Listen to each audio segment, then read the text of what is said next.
painel sobre o desafio da carreira executiva. Nossa conversa agora é com a Mônia Raquel Reuser. Ela é diretora financeira da construtora, olha ela aí, construtora Mota Machado. Mônia é conselheira certificada pelo IBGC, com mais de 25 anos de experiência na área administrativa e financeira de empresas de médio e grande porte. Se apresente, Mônia. Será um prazer aqui estar com a gente. Boa tarde. Eu esqueci de dizer, eu também sou mãe, também sou esposa, como as outras falaram. Queria parabenizar o evento, a avô, a Mazars, parabenizar a Simone e a Fernanda pelas falas. Ficou pouca coisa para eu falar aqui, o que eu vou complementar, eu acho, né, depois dessas falas. Mas para falar aqui dos desafios, né, da nossa carreira. Essa é a minha primeira pergunta. Você foi bem em cima. Que desafios você teve para enfrentar durante a sua carreira executiva? Meninas, eu não vou falar das piadas de loura que eu ouvi, certo? Que não foram poucas. O que eu fiz foi aprender todas as piadas de loura e contar as piadas também. Eu vou falar, eu acho que do desafio que eu estou passando agora. Eu estou no topo da pirâmide, eu estou entre os 4% que chegou a uma função de diretora numa empresa, numa construtora. E é uma empresa de 52 anos. Eu sou a primeira diretora profissional, mulher, né? Estou há 10 anos no cargo. E eu vejo que o meu desafio hoje é me manter no cargo, é manter o meu valor como profissional. E eu vou fazer uma analogia aqui, eu vou me permitir fazer uma analogia, como eu sou da área financeira, eu vou fazer uma analogia com o valuation das empresas, né? Desculpe o pessoal do RH, certo? Mas assim como hoje a gente avalia as empresas, né? Eu também quero perguntar para vocês, e quero fazer essa pergunta para o público: qual o seu valuation? E aí, quando eu penso assim, qual o meu valuation? Sim, valuation de valor de mercado. E assim como as empresas hoje não olham mais o balanço patrimonial, né? Não olham mais o histórico, e aí as minhas colegas contadoras que estão aqui sabem do que eu estou falando, né? Estão olhando, sim, a capacidade futura das empresas de gerar resultado, que é o que está na moda agora com as startups, né? Ninguém olha o balanço de uma startup, olha o quê? A capacidade futura dela gerar resultado. Assim também é com a gente, assim é com um executivo que está no topo. Para se manter no topo, eu não posso mais estar só olhando meu balanço patrimonial, meus ativos, as coisas que eu entreguei. Não quero falar dos passivos e nem das contingências, tá, pessoal? Mas, enfim, tem lá também. Mas isso é importante? É importante a minha experiência, são os resultados que eu colhi, mas eu tenho que estar olhando a minha capacidade futura de gerar resultado, a minha capacidade futura de resolver problema, tá? E aí, nessa analogia de empresas, né, em que as empresas tradicionais são dinossauros e as empresas novas, as startups são os unicórnios, eu não quero virar dinossauro, né? Então, eu não quero ser extinta. Então, o que eu estou olhando e vejo que é o grande desafio do profissional em geral, mas quem já está no topo é manter, e quem está subindo é se valorizar, é olhar para esse futuro. E como a gente faz isso?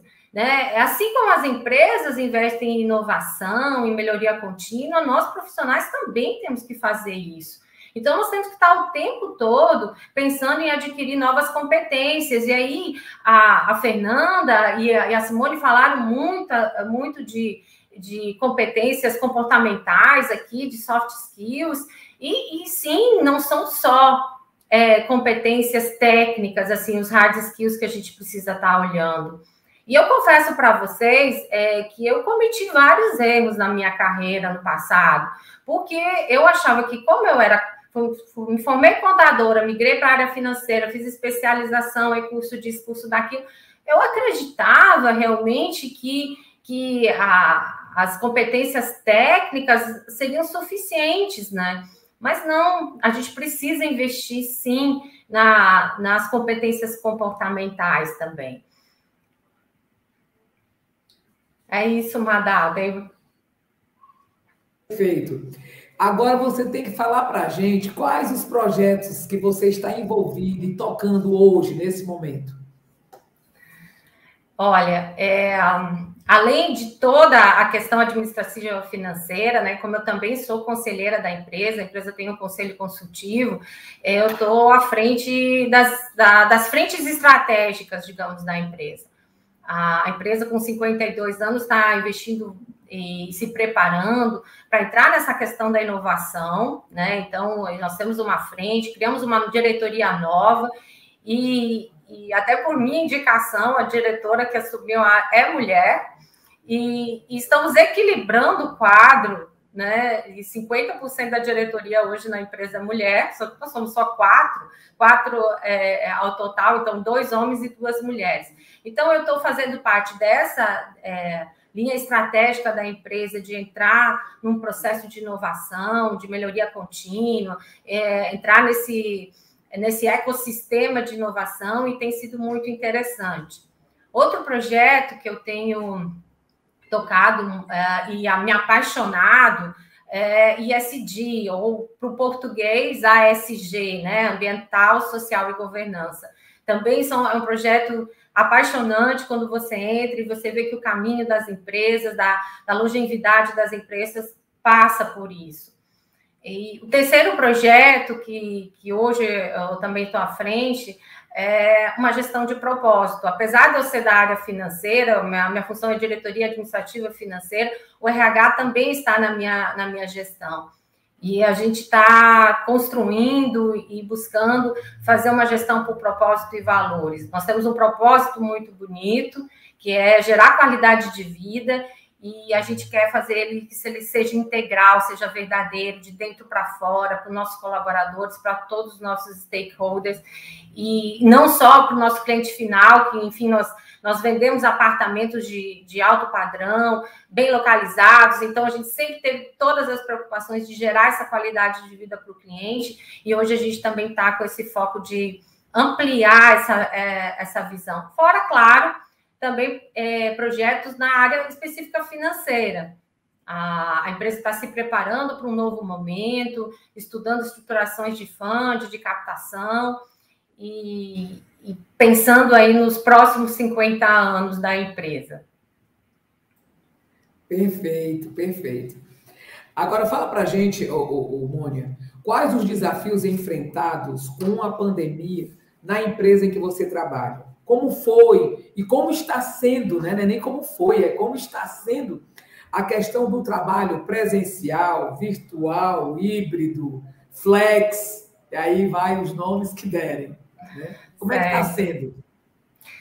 Acho que no primeiro momento foi um impacto muito grande, né? Eu acho que muita insegurança, muito medo, e uma das estratégias que a empresa adotou foi um comitê de riscos, né? Então, nós já tínhamos um conselho que funcionava com uma periodicidade semanal, que não é focado aí em estratégia, é um conselho gestor, e a gente transformou ele num comitê de gestão de riscos, e discutia realmente, às vezes diariamente, nos reunimos para discutir as situações. Em 2020, quando a gente começou o ano, a gente tinha um planejamento estratégico, tinha uma previsão de investimento, de lançamento de empreendimentos imobiliários na ordem de 400 milhões, tínhamos toda uma estrutura montada para fazer isso acontecer. Quando veio a pandemia, a gente teve que rasgar o planejamento estratégico da empresa e refazer tudo isso de novo, e aí dentro de um cenário muito incerto, muito inseguro, né? Eu brinco que a gente fez 3 planejamentos estratégicos, né? Brinco não, eu brinquei de verdade, fiz 3 planejamentos estratégicos no ano. Um com um cenário, né, mais otimista, de retomada, de ciclo econômico. Nosso ciclo de negócio é muito longo, é mais de 5 anos, então quando a gente faz o investimento, a gente se compromete com ele por 5 anos, até entregar o imóvel, pelo menos é esse o ciclo. E aí veio a pandemia, aí para tudo, e aí era uma questão de sobrevivência mesmo, né? E aí a gente está lidando também com pessoas, né? Então, assim, equipes, como trabalhar essas equipes, e como é que vai dar segurança para elas trabalhar nos nossos canteiros de obra, como é que a gente vai fazer a questão do home office, enfim, essas questões do home office eu até acho que foram meio a fórceps na empresa, foram realmente forçadas, mas a equipe foi muito bem. Eu acho que também acho que a empresa fez uma gestão não preocupada em estar controlando o horário que a pessoa ligou o computador, desligou. Eu acho que isso é coisa do passado, né? A gente fazia reuniões, né? E tem essas ferramentas todas, mas fazia um acompanhamento mais geral, de alinhamento, de acompanhamento de resultados, né? Então, eu acredito que a minha equipe foi muito bem, assim, eu tenho muita satisfação com isso, né? E assim, a gente realmente tem, depois da pandemia, teve mais um planejamento estratégico, ou seja, sobrevivemos, e agora o que vamos fazer, né? Então, o desafio das empresas e dos profissionais, né, vai muito além dos dramas, digamos assim, femininos e tal. Então, a gente está preparada para esse cenário macroeconômico, está numa área, eu sou da área financeira, que é predominantemente masculina, exige realmente que a gente tenha uma entrega muito grande, mas os desafios femininos não são tão diferentes dos masculinos. E até isso eu queria salientar aqui com vocês. Porque a gente buscar inovação, buscar melhoria contínua, para qualquer profissional independente do gênero. A Fernanda e a Simone falaram muito também sobre equilíbrio entre vida pessoal e profissional. Se você não tiver equilíbrio, é impossível você fazer uma boa gestão. E não é fácil realmente buscar o equilíbrio na nossa vida, sendo mãe, sendo esposa, sendo filha, enfim, com as várias jornadas. Mas é possível. E eu digo para vocês que eu aprendi isso na dor. Eu tive que ter momentos difíceis, de muito estresse, de burnout, de insônia e tal, para entender, né, que é fundamental buscar o equilíbrio. E esse equilíbrio eu busquei, e aí eu faço aqui uma sugestão através da meditação. Desde 2015 eu pratico meditação, e eu acho que foi uma das grandes coisas que me fez segurar, né, digamos assim, a onda dessas duas ondas de pandemia já, né, de manter o equilíbrio, de buscar, de respirar fundo, não, vamos lá, vamos fazer o meu melhor, um dia de cada vez, né, e isso, gente, não pode ser negligenciado. Eu vejo profissionais que conseguem o equilíbrio não meditando, praticando exercício, correndo maratona, fazendo terapia, fazendo coaching, enfim, tem várias coisas. O que eu quero deixar aqui de recado é que nenhum profissional do topo consegue fazer bem o seu papel se não estiver em equilíbrio. E esse equilíbrio, eu também queria fazer uma conexão com autoconhecimento, porque sem autoconhecimento, você dificilmente consegue desenvolver soft skills, e mais difícil ainda, não consegue fazer gestão de pessoas.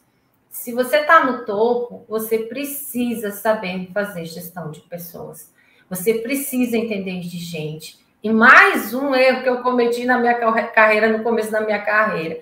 Eu acreditei por muito tempo que gestão de pessoas era coisa do RH, era coisa da Simone, né, que é a diretora de RH. Então, se alguém tinha um problema, se eu tinha uma dificuldade, eu dizia assim, não, vamos lá conversar com o RH, eu achava que era do RH.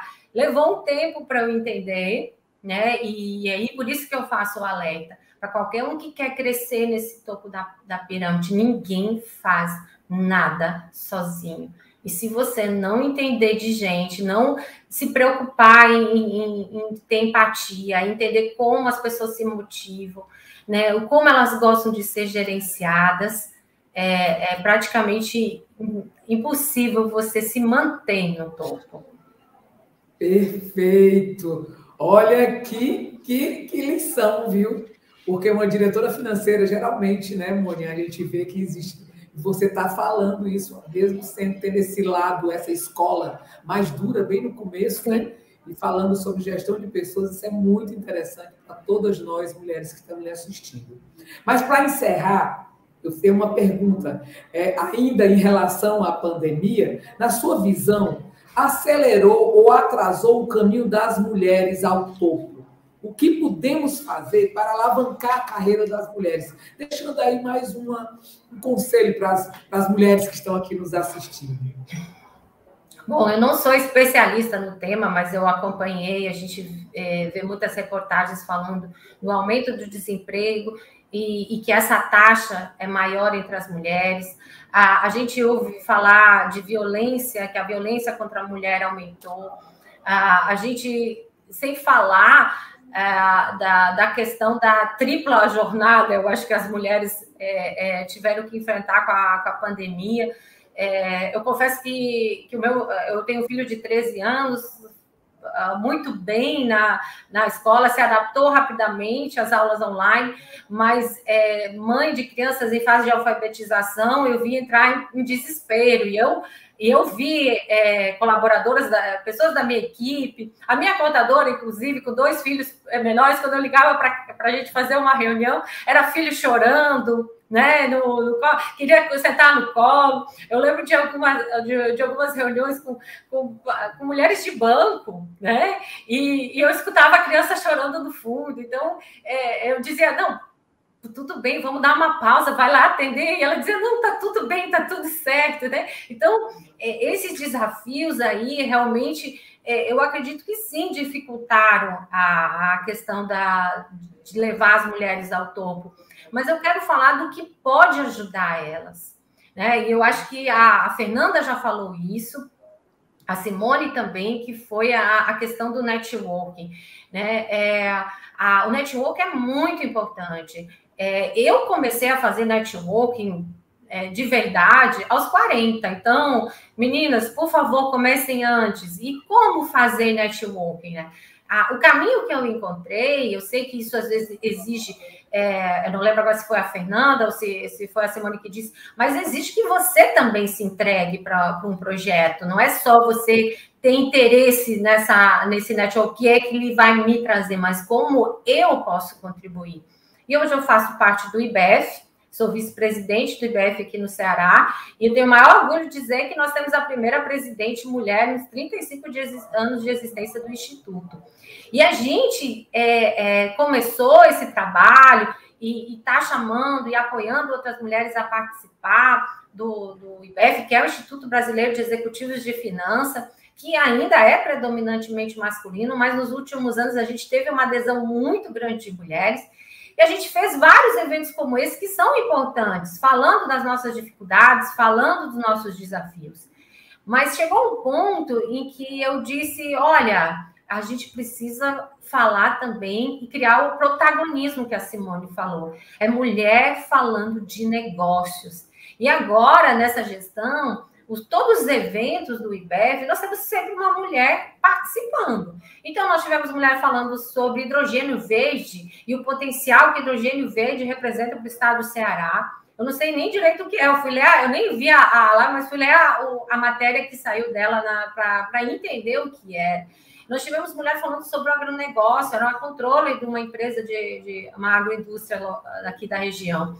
Nós tivemos mulheres falando sobre transformação digital. Nós tivemos mulheres falando sobre criptomoeda. Nós tivemos mulheres falando sobre investimento na bolsa. Então, é isso, é criar referências. Guardem isso. Então, até como sugestão aqui para a Mazaz e para a Escola Vô.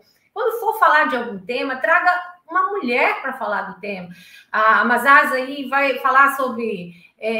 enfim, planejamento tributário, chame uma mulher para falar sobre isso, criar esses novos referenciais, dar protagonismo à mulher, é isso que vai fazer as mulheres chegar ao topo, porque eu não tenho dúvidas que eu consegui ascender a carreira com muito trabalho, com muito esforço, com muito preparo, como falou a Fernanda, mas também porque eu tive uma referência dentro da minha casa, que era uma mãe muito à frente do seu tempo, que era profissional, enfim, foi diretora de escola, foi a primeira prefeita de uma cidade do interior do Rio Grande do Sul, hoje eu moro no Ceará, ela lá.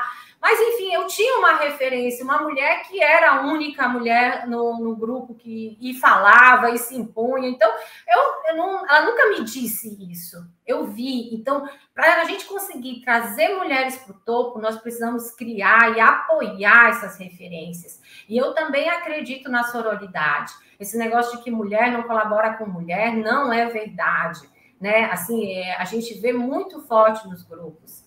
Outro network que eu estou dando um exemplo aqui, porque se falou muito nisso, mas é uma entrega, você precisa participar e você precisa ter uma entrega. É do IBGC, que é o Instituto Brasileiro de Governança Corporativa, que é uma das questões que eu estou me dedicando, que é o estudo da governança. E eu ajudei a organizar o primeiro fórum de empresas familiares aqui do Ceará. E os primeiros 2 eventos nós tivemos mulheres falando. Então, não foi propositalmente, mas casou e eu achei ótimo. Então, eram mulheres falando sobre governança familiar, sobre as empresas e grandes empresas, né? Que as grandes empresas ainda no Brasil, muitas grandes empresas são familiares. Então, eu acho que essa questão do networking para trazer a mulher ao topo e as referências são fundamentais.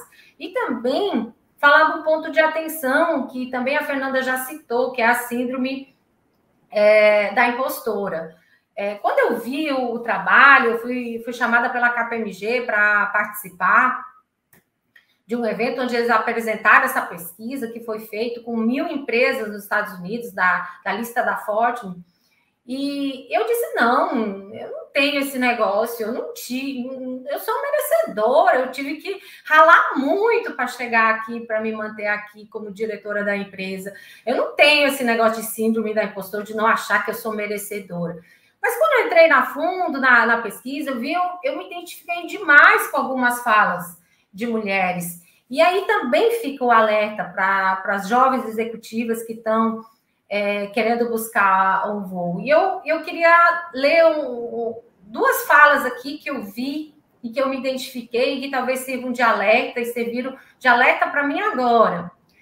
Na pesquisa diz que 81% das executivas acreditam que colocam mais pressão sobre si mesmas para não fracassar do que os homens. Eu sou uma das 81%, com certeza. E eu acho que é isso. Nós, mulheres, muitas vezes somos cobradas e nós precisamos provar nosso valor muito mais vezes, mas muitas vezes somos nós mesmas que nos cobramos. E aí vem uma outra frase que foi dita por uma das pesquisadas. Sou uma perfeccionista em recuperação. Então, as falhas são difíceis de esquecer. Estou trabalhando para me recuperar mais rapidamente dos erros percebidos e ser muito mais compreensiva com a minha humanidade. Não fui eu que disse, mas podia muito bem ter sido eu. Então, eu acredito nisso. Nós somos seres humanos em construção. Nós estamos aqui, muitas vezes, exercendo um papel predominantemente masculino, e como a Fernanda falou, às vezes usando de perfis masculinos, usando ali, se espelhando no comportamento masculino, e a gente precisa se libertar disso, né? E ser quem a gente é. É isso. Perfeito! Perfeito. Meninas, só mulheres poderosas, viu? Perfeito. Muito obrigado, Mônia, né, por essas palavras, por essas orientações, dicas e citações também, né, que você fez no final. Muito obrigado. É um prazer muito grande tê-la aqui com a gente. Eu que agradeço, Luna.